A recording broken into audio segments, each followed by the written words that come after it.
Jadi ini disebutnya bukan elephant, bukan gajah, bukan. Bukan juga peluncur launcher, roket launcher. Bazooka teman-teman, salah, bukan. Yang benar ini adalah bishop, ya, bishop. Skak.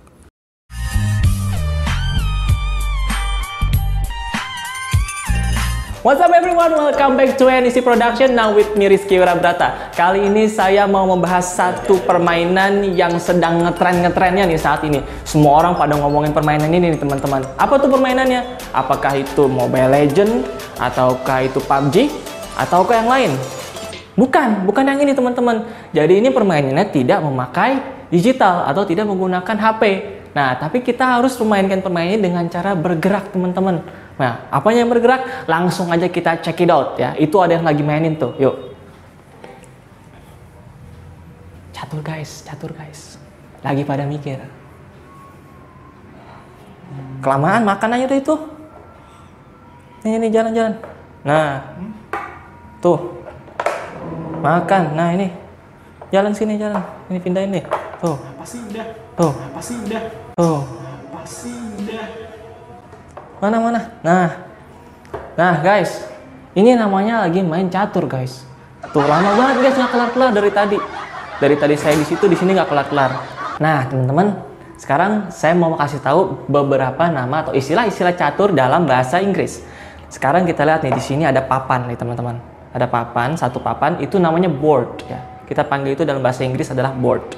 Kemudian bidak-bidaknya ini ya disebutnya piece ya. Piece, bukan piece ini ya, bukan ya.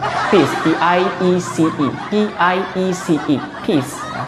Kemudian di sini ada banyak sekali nih teman-teman bidak-bidak yang sedang dimainkan ya. Ada yang warna putih, ada yang warna hitam, yang white and black. And remember, in chess, white always starts first. Remember, white always starts first. Jadi yang putih itu selalu jalan duluan teman-teman. Oke, sekarang kita mulai ya. Dari bidak yang paling kecil dulu nih, yang paling culun ya kata orang-orang ya. Ya, ambil satu ya. Nah, ini nih teman-teman.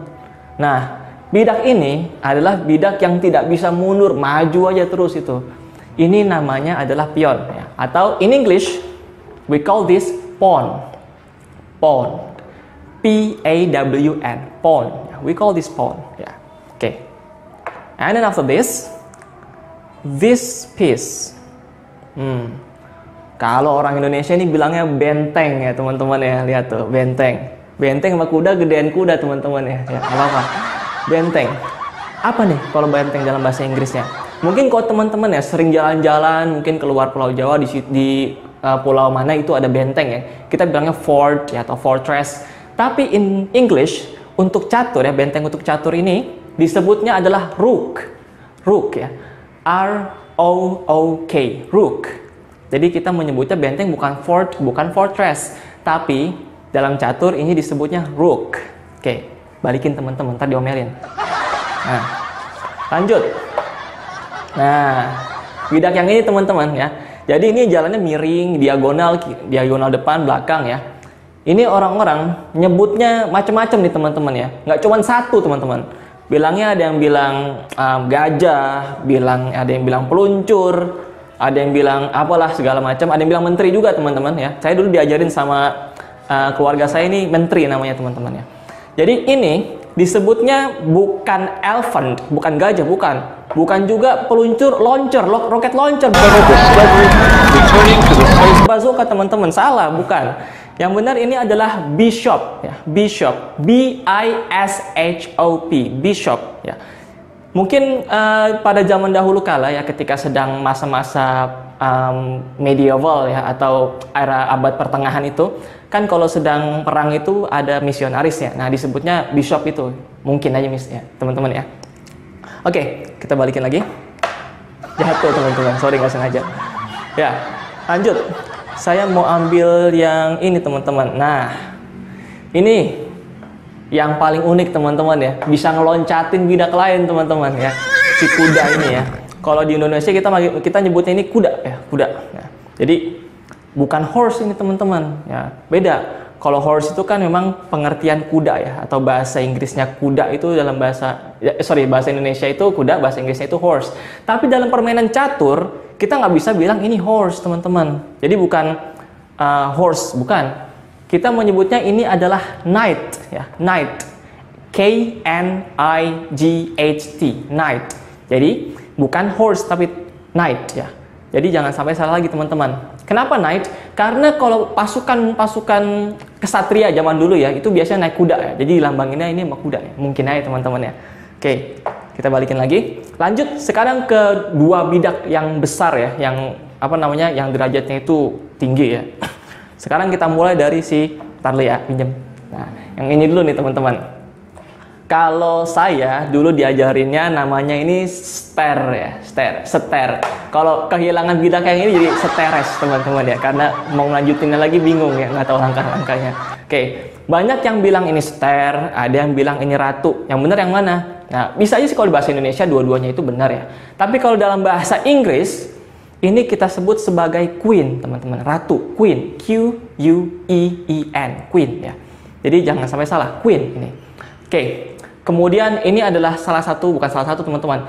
This is the most powerful piece in chess. Ya. Most powerful piece. Ya. Remember, ini adalah bidak terkuat di catur. Jadi teman-teman harus menjaga ya bidak ini ibaratnya ya sampai akhir pertandingan ya kalau bisa ya. Tapi ada juga sih beberapa pecatur-pecatur handal ya yang bisa tanpa seter ini ya. Oke.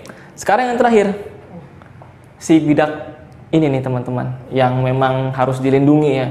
Ini namanya raja ya. Raja itu king, teman-teman ya. Sama ya, dari bahasa Inggris ke bahasa Indonesia sama. Raja atau king ya. Dan bidak ini bisa disebut juga ya, jalan itu cuma satu ya. Ya lemah juga sih, teman-teman, paling lemah malah menurut saya itu. Ya, seperti itu, teman-teman. Karena cuma bisa jalan cuma satu kotak ya, satu square ya. Atas, kiri, bawah, kanan, kemudian serong kiri, serong kanan, atas, bawah. Nah, itu semuanya cuma satu square saja, teman-teman. Nggak bisa lebih. Malah kalah sama ratunya, teman-teman ya. Kalah sama ratunya. Oke. Jadi seperti itu, teman-teman. Untuk bidak-bidaknya. Kemudian setelah ini, ada juga beberapa istilah ya, atau move ya. Move itu bergerakan ya, gerakan yang mungkin perlu teman-teman ketahui ya dalam catur. Oke, check it out. Nah, teman-teman. Sekarang kita sudah masuk ke permainan nih, teman-teman. Kita lihat sekarang benteng ini sedang mau menyerang rajanya, teman-teman. Ya. When the king ya is directly under attack ya, diserang secara langsung. Dalam bahasa Indonesia kita menyebutnya sebagai skak. Ya. In English dalam bahasa Inggris ini disebut sebagai check ya. C-H-E-C-K, check. Seperti itu, check. Oke. Kemudian nanti si raja akan pindah ke sini nih. Nah, ya, mungkin nanti si ratu akan pindah ke sini misalnya ya. Kemudian nanti dari hitam akan jalan lain ya. Nah, kalau misalnya nanti teman-teman cek yang seperti ini, nah ini sekak nih. Tapi si raja ini pasti mati nih, nggak bisa kemana-mana. Sini mati, sini mati. Kalau sudah begini disebutnya skakmat. Atau in English we call this as checkmate. Checkmate. C-H-E-C-K-M-A-T-E, checkmate. Sudah tidak bisa bergerak sama sekali, teman-teman. Sudah kalah ibaratnya. So, white wins the match. Jadi yang putih memenangkan pertandingan. Seperti itu. Oke, satu lagi, ini yang terakhir. Misalnya nih, teman-teman ya. Semua bidak-bidaknya ini hilang atau nggak ada ya. Atau ke-capture semua ya. Capture itu makan ya istilahnya, teman-teman ya. Jadi kalau makan dalam catur itu bukan eat. Makan ini eat, enggak, bukan eat, teman-teman, tapi dia capture ya. Jadi semuanya sudah ke capture semua ibaratnya. Bisa seperti ini, capture semua, atau sudah tidak ada lagi bidaknya. Bisa tinggal stair sama stair seperti ini, teman-teman ya. Begini, teman-teman mau begini, begini ya, mau ngadu misalnya, ngadu stair, jadi stairnya dua-duanya hilang ya nanti ya. Ya, entah bagaimana stairnya hilang. Dan hanya ada dua raja, teman-teman. Dua raja. Dan pasti ini udah nggak bakal ada yang bisa menang, teman-teman ya. Udah nggak bakal ada yang bisa menang nih. Nah, dua raja nih. Sorry, tadi saya salah stair itu harusnya, teman-teman. Ibaratnya sekarang ada dua raja. Ini udah nggak ada kesempatan menang. Mau gimana? Udah jalan cuma satu-satu. Mau sekaknya gimana kan? Nggak bisa. Kalau sudah seperti ini, kita nyebutnya remis atau stalemate ya. Stalemate ya. S-T-A-L-E-M-A-T-E. Stalemate. Sudah nggak ada yang bisa lagi di gerakan, atau nggak ada yang bisa menang lagi, teman-teman, begitu. Atau buntu ya, buntu. remis, seperti itu. Nah, sekarang teman-teman sudah tahu kan bagaimana cara menyebutkan bidak, kemudian beberapa istilah catur dalam bahasa Inggris. Mungkin nanti jika teman-teman bertanding catur dengan teman-teman dari mancanegara, teman-teman bisa menggunakan nih istilah-istilah ini. Jadi, internasional gitu loh. Ya, jadi terdengar internasional, seperti itu teman-teman. Alright, so that concludes our video today. Thank you for watching. Don't forget to like and subscribe ya, supaya kami makin semangat lagi untuk bikin konten-konten yang berguna seperti ini. So, that's all.